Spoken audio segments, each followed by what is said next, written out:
அரபு மொழியில் இந்த குர்ஆனை இறக்கி இருக்கணும் நல்லா சொல்ற காரணத்தினால அதுல உள்ள ஒவ்வொரு எழுத்தையுமே அரபு மொழி உச்சரிப்போடு தான் என்ன செய்யணும் வாசிக்கணுமே தவிர நம்ம மொழி உச்சரிப்பு படி என்ன செய்யக்கூடாது வாசிக்க கூடாது. சில எழுத்துக்கள் அரபு மொழியில உள்ள ஒரு எழுத்துக்கு நிகராக தமிழ்ல இல்லாம இருக்கும். அப்ப நம்ம தமிழ் எழுத்து மாதிரி வாசி விட்டோம்னு சொன்னா அங்க அர்த்தம் மாறிக்கிறோம். உதாரணம் கூட அவங்க சொன்னாங்க, ஹலக்கன் ஹா போட்டோம்னா படைத்தாண்டு அர்த்தம், அந்த ஹா இல்லாம ஹலக்கன் போட்டா சிறைச்சாண்டு அர்த்தம் ஆயிரும். இந்த உச்சரிப்புகள் எல்லாம் சரியில்லாமல் அவங்க செய்யறாங்க கேட்கறாங்க. இது கரெக்ட் தான். ஆனா இதுல ஒரு அடிப்படையான ஒரு விஷயத்தை நீங்க விளங்கி கொள்ளணும். இதெல்லாம் வேணும்னு செஞ்சா தான் இதெல்லாம் குற்றம் ஆகுங்க. அல்லாஹ் நாக்கு இருக்கு பத்தியலா, மனித நாக்குகள், இந்த நாக்குகளை பொறுத்த வரைக்கும் ஒரு 25% நாக்குகள் எதுக்கும் வசப்படாத நாக்கு அல்ல ஆக்கி இருக்கிறோம். நீங்க என்னதான் செஞ்சாலும் சுட்டு போட்டாலும் சில உச்சரிப்பு சில பேருக்கு வராது. அதை நீங்க பாக்குறீங்க. உதாரணமா மெட்ராஸ்ல போய் வாழைப்பழம்னு சொல்லுங்க பார்ப்போம். வாழைப்பழம் தான் சொல்லுவான். அந்த சிறப்பு நகரவனுக்கு வருமானா வராது. அவனுக்கு அந்த மொழியை வெறுக்கிறதோ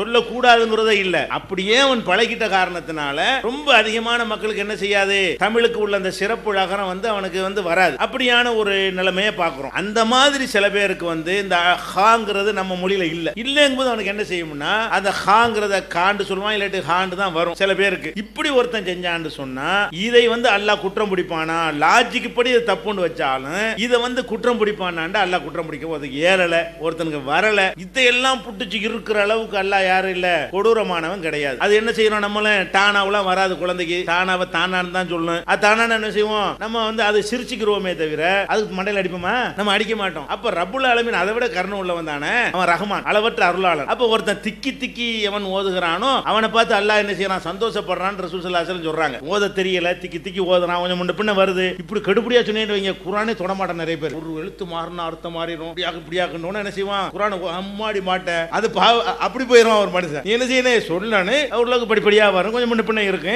வேணும்னு அதாவது சிறைச்சான்ங்கிற அர்த்தம் வரணுங்கிறதுக்கு தான் நான் ஓதுறேன் அப்படின்னு ஒருத்தன் ஹலக்கன்னு சொன்னா தான் மண்டையில் அடிப்பானே தவிர அவனுக்கு நம்ம ஹலக்கங்கிறோம், அவன் ஹலக்கங்கிறான் ஒன்றும் கிடையாது. 10 தடவை சொல்றோம் வரமாட்டேங்குது. அதுக்காண்டி எல்லாம் பிடிப்பானா? அதுக்கெல்லாம் எல்லாம் பிடிக்க மாட்டான். அல்லாஹ் ரப்புல் ஆலமீன் ரொம்ப கருணை உள்ளவன். சில சொற்கள் சில நாக்குக்கு வரவே வராது. இதெல்லாம் படைச்ச இறைவனுக்கு தெரியும். அதனால முடிஞ்ச அளவுக்கு நீங்கள் முயற்சி பண்ணணுமே தவிர முடியலைங்கிறதுனால இப்படிலாம் வருவையானால் இதுக்கு போய் நம்ம என்ன செய்யக்கூடாது, பயங்காட்டி ஓதக்கூடியவர்களை விரட்டிடக்கூடாது. நம்ம நம்ம தாய் தந்தையர்கள் எப்படி குழந்தை மீது கருணை வைத்து அவங்க சொல்லக்கூடிய ஸ்பெல்லிங் மிஸ்டேக் எல்லாம் நீங்க தப்பா எடுத்துக்கொள்ள மாட்டீர்களோ அதை விட கூடுதல் கருணை உள்ளவன் தான் அல்லாஹ்ங்கிறது நம்ம என்ன செய்யணும், மனசுல புரிந்து கொள்ளணும். அதனால அப்படி பயமும் காட்டிடக்கூடாது. என்ன செய்யணும், இப்பெல்லாம் ஒரு அர்த்தம் இருக்குது இருந்தாலும் நீங்க தெரிய வச்சு எல்லாம் மன்னிச்சுக்கிறோம், நீங்க கரெக்ட் பண்ணிக்கிறீங்களா, முடிஞ்ச அளவு கரெக்ட் பண்ணிக்கிறீங்களா, அந்த மாதிரி ஒரு ஸ்டைல்ல என்ன செய்யணும் சொல்லணும். உச்சரிப்புகளை நம்ம கரெக்ட் பண்ணத்தான் வேணும். குர்ஆன் நீங்க தப்பு வந்து பயந்துட்டு ஓதாமலாம் இருந்துடாதீங்க.